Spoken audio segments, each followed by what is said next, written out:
Point wastewater treatment plant, these wind turbines. Like John said, we own many more generating assets. We sell, I think, all of our RECs to Green Energy Consumers Alliance from all of our generating assets that we own or are owned on our behalf. But let me tell you about where we are here now. This is the Fields Point plant.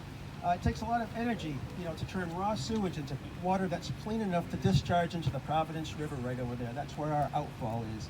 So that's what we're doing here, using a tremendous amount of energy. We own and operate two plants. So all of our facilities used 35 million kilowatt hours of electricity last year. And the cost was well over 20 cents a kilowatt hour that we paid. Do the math, and that's over $8 million for the annual electric bill. So we take energy very seriously here.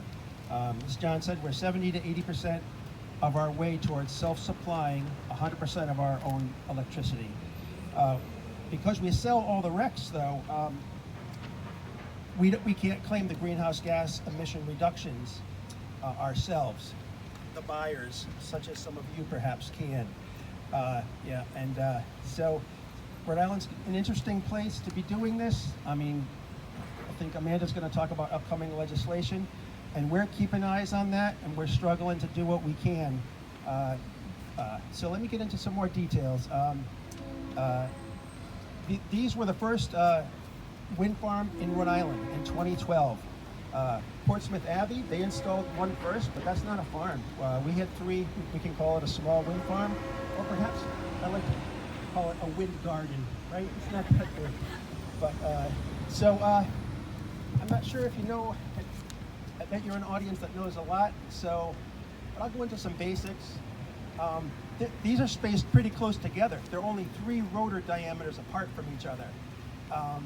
And that's so we can fit them on our property. They always face into the wind. There's a weather vane on top, essentially, and also an anemometer, a wind speed meter. And so the weather vane tells it what direction the wind's coming from, and they're always pointing in the direction of the wind. There's none right now, right? But when there is at least 3 meters per second wind, they're pointing up at the wind, and they start spinning. The blades will catch the wind and start spinning. At 10.3 meters per second wind speed, that's a pretty stiff wind speed. They'll be outputting that 1.5 megawatts that Aaron mentioned. So that when it's windy, and it often is here, they're outputting 4.5 megawatts. Our plant uses, like John said, 1.6 megawatts. So we're exporting that extra wind power on to the grid during that time.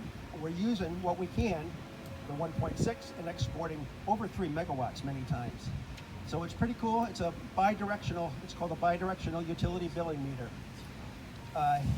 Let's see. So yeah, they've been spinning for over 10 years now. They're expected to pay for themselves within about 13 to 14 years, right? Kind of a long payback, but we're here for the long run. We're a municipality, and we're committed, and we're doing what we can. So they've almost paid for themselves, right? They were installed and started spinning in 2013. And they'll last for 20 years. So they'll pay for themselves within their lifetime. We're regulated by the PUC. It's very important to us that we're making wise investments. And that's what our energy program does. It's saving our ratepayers money. So we're not paying that little bit extra, we're paying a little less, for sure, with our ratepayers in mind, right? It's a lot to do, it's a lot to manage, and now we have more and more things to do with the building initiative Amanda's going to talk about.